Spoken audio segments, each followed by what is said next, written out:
All right, so today is the lecture you've been waiting for a long time. We're going to learn about fungus. This is, I know, right? This is so crazy because we look at fungus and we're like, oh yeah, it's just a mushroom. But there's so much more. So here's the deal.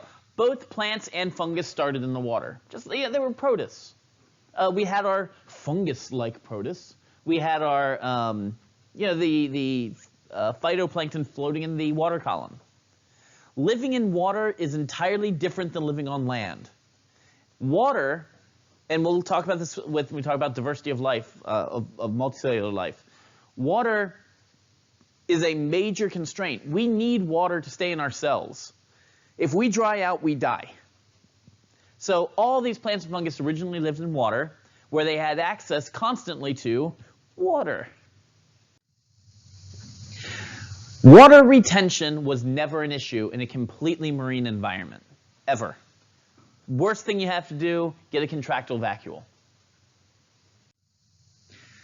But plants and fungus eventually made it onto land, and that's where we know them today. This led to desiccation. This led to drying out. It was a very dry environment. So they had to come up with all sorts of adaptations to survive.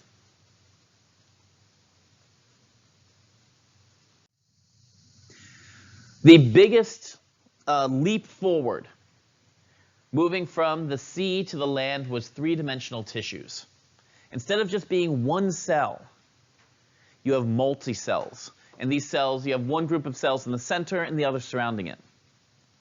So cells on the outside are specialized in holding water in.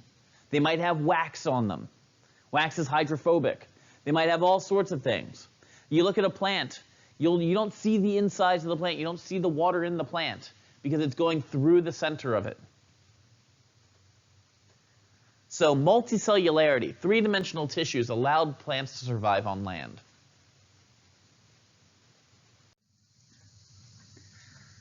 They allowed fungus to survive on land. Fungus themselves could grow with a single long cell filament, but instead they grow as clusters. Now here's one thing I do want to point out, and this is the only time this will happen all semester. Fungi are in fact monophyletic. That is, they are one common ancestor and all of its descendants. The only time we will ever see this.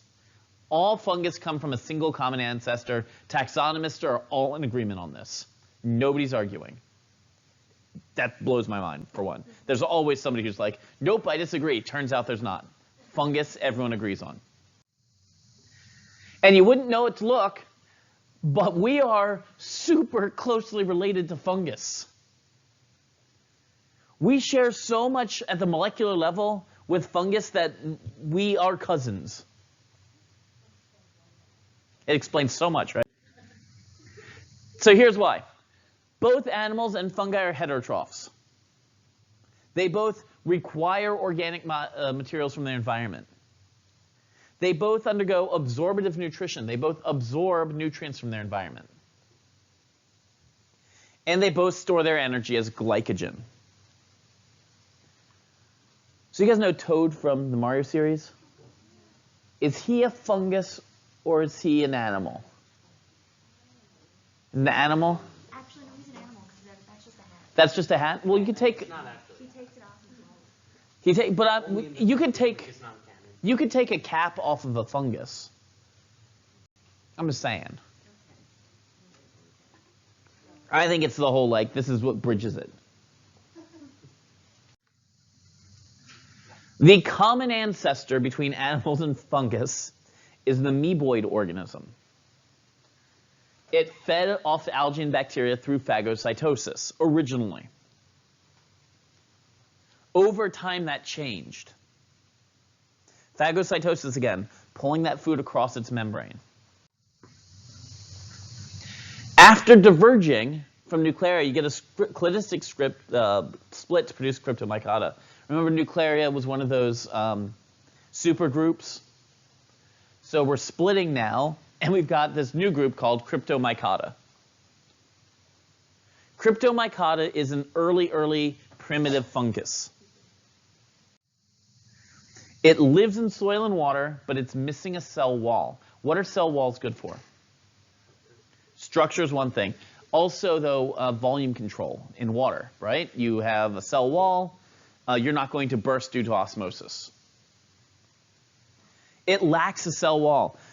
Cell walls will stop phagotrophy because you don't have access to the membrane anymore.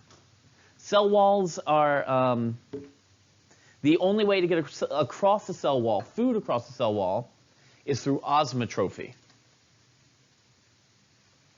Plants don't have to worry about that. Why don't plants have to worry about bringing food across their cell wall? They're making it. And then if they need to move food through the organism, they've got those plasmodesma, that you guys remember from 101. Those gaps in the cell wall. So aside from Cryptomycota, every single fungus out there has a cell wall. Cell wall is made of chitin, though. It's not made of cellulose like a plant cell wall. It's convergent evolution. So, yay, now we got a cell wall. We can survive near water and not explode. Downside is we can no longer eat via phagocytosis.